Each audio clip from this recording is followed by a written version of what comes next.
Good morning, ladies and gentlemen. On behalf of Rick Santorum, I want to thank you for the privilege and the honor of addressing you here this morning. I had a little mechanical trouble with my car. It struggled to get up Black Mountain. I hope it doesn't give up the ghost before I get to Moore County and back to Zebulon for a great debate up there before the day is over today. But ladies and gentlemen, I want you to know that, like you, I'm here on my own dime today. I'm a grassroots coordinator for Rick Santorum across the state. There are two other grassroots coordinators like me. I met up with one in Statesville at 7 o'clock this morning and got a truckload of Rick Santorum signs. I want to encourage you to please pick some up. Ladies and gentlemen, this election comes down to freedom. The United States Supreme Court this last week just reviewed ACA Obamacare. The question you have to ask yourself is, do you want to support a candidate who made the plan that's the boilerplate for Obamacare? I don't think you do. Because if the federal government can tell you that you have to buy health insurance, they can tell you everything and anything that they want. Rick Santorum has never supported an individual mandate. I lived here in Western North Carolina in Hickory for 7 years. I have seen firsthand the sucking sound of jobs going overseas. Rick Santorum has a Made in America plan. He will zero out the tax rate for manufacturers. That means furniture companies, automotive manufacturers, textiles. They can bring jobs back to America and back to Western North Carolina to put you to work. And by the way, he's also going to do something about that gas price. You know, it was $1.79 when Obama got in. Rick supports the Keystone Project and Drill Now. Rick Santorum, thank you. Met many of you here earlier this month, as a matter of fact. I've been 6 months out in this campaign talking to people from all walks of life. And the message that every person tells me to a single person is they're fed up with Washington, they're fed up with career politicians, and they want to take our country back from the lobbyists and the fat cats. I'm your candidate for that in District 10. I was here a month ago when my opponent cleverly pulled a copy of the Constitution out of his pocket in answer to a question. I don't carry the Constitution with me in my pocket. I carry the Constitution with me right here and right here every day of my life. And I make a simple pledge to you folks. If you elect me to represent you in Washington, every decision I make, every vote I cast will be constitutionally sound, fiscally responsible, morally acceptable, and focused on real people. People like you, regular folks, not fat cats in Washington, not lobbyists, not the special interest groups who've taken our country away from us. Now, I stand for small government, constitutional government, no new taxes, and traditional family values. Traditional family values. Values that I live by every day of my life. My name is Ken Fortenberry. I'm at kenforcongress.com. I'm not running a big-time campaign. It's very grassroots. I appreciate any vote I get, and I respect you and honor you for allowing me to have the time with you today. I hope you'll vote for me. Thank you very much.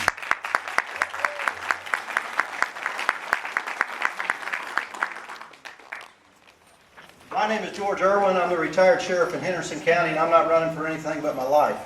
I'm here today to speak for Mark Meadows, and it's great to be back in Buncombe County because I was born and raised here and went to school with David King and Jenny Stiles and knew Jenny when she was Jenny Hanna. So it's great to be back with you. I'm here today to speak for Mark Meadows. Mark could not be here, and I've had people ask me, why are you supporting Mark Meadows? And I've got two words for you, Fred Smith. When I first sat down and met Mark Meadows, I saw in Mark Meadows the same things that I saw in Fred Smith. And I worked hard and tirelessly throughout all of Western North Carolina for Fred Smith for two years, all in the 10th and 11th District. And in Mark, I see perseverance, I see commitment, I see determination, I see passion, I see tenacity. And we've got to have that in our candidate if we're going to win. And it's time that we put a Republican in the Congress to represent the 11th District. I'm tired of being represented by Democrats. And I want to share one thing with you. Any of y'all ever see the movie The Replacements with Keanu Reeves and Gene Hackman? It's about a football team that all the players went on strike. They had to bring in these replacements. At the end of the game, it's down to one play. Keanu Reeves is the quarterback. He goes over to the coach and he says, "Coach, I want the ball." Gene Hackman looks him in the eye and he says, "Winners always do." Mark Meadows is asking you to give him the ball. If you'll give Mark Meadows the ball, we'll see a winner in the fall. Thank you.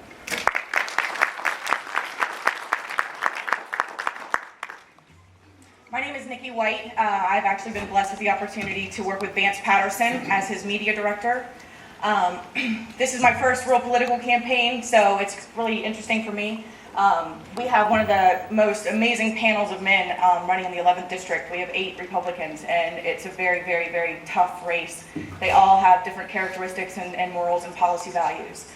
I really just kind of feel that at this point in time, it's great to come up here and listen to a forum and have people answer questions and listen to how the candidates stand on their policy. But it's also really important to go home and actually research these candidates and look into their core and their value systems and just dig a little bit deeper so that we know who we are actually sending to Washington to turn this vote around. Vance Patterson is one of the most amazing people that I've actually been able to work with. Last Tuesday, he actually made an announcement at the Buncombe County GOP Forum that upon his election, and due to the economic standing of where we are right now, he will not be a continued, he's going to give his salary back to Western North Carolina as congressman. For as long as he is in seat as congressman, he will donate his entire salary back to Western North Carolina nonprofits. In addition to that, he will set up a matching fund that will challenge local businesses to also put money back into the county to help Western North Carolina create jobs, train employees, and create a pool to more or less be a safety net for us. He's a believer in Second Amendment rights. Thank you very much. That's quick.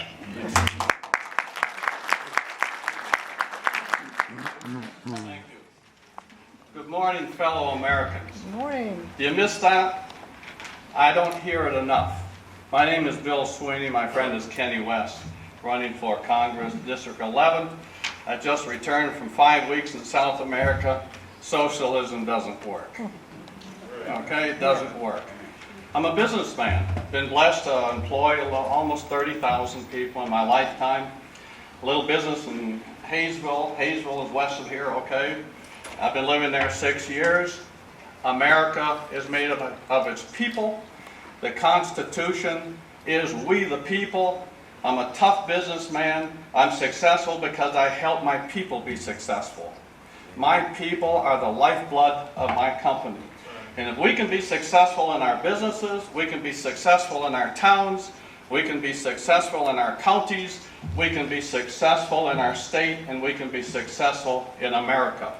It's time to light the fire in the belly, boys and ladies. It's time to go up there and send a man or a woman of conviction who's tough, who can make business decisions. You make a buck, you can't spend more than a buck. A 2-year and 3-month-old company, $6.2 million in revenue, $1.2 million in net profits, corporate profit sharing, no debt, not because of the banks. My credit cards, my savings, working extraordinarily hard for my people delivered. It's up to America to deliver. Kenny West for Congress. Thanks, folks.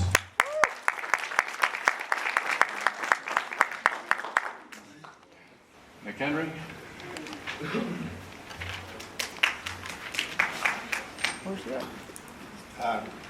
Patrick McHenry is our keynote speaker, and he has just arrived. Our 10th district congressman, Patrick.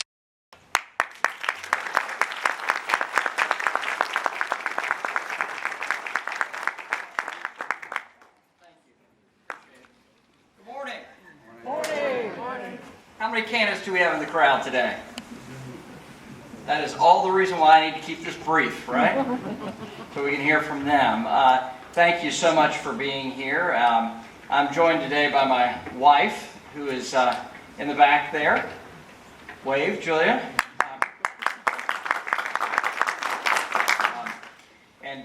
Julia and I have been married for almost 2 years now, and so being basically still newlyweds, that we get to travel around and we spend most nights together, both here and in Washington, which is good for both of us, as you know, with all that goes on in Washington.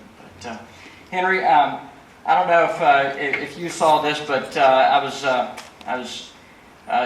on the Oversight and Government Reform Committee, and we had Secretary Chu, who's the Energy Secretary, before us, and I asked a series of questions about gas prices, and because it was a pretty angry exchange, they played it on Fox News a few times. Any of y'all see that? Yes. Well, I sometimes just speaking from your gut is the right thing to do, but I thought, well, with such a heavy subject, maybe I should just be a little lighthearted about it. And since Secretary Chu has seen gas prices double under his watch, I was going to start the questioning by just saying, Secretary Chu, what's wrong with you?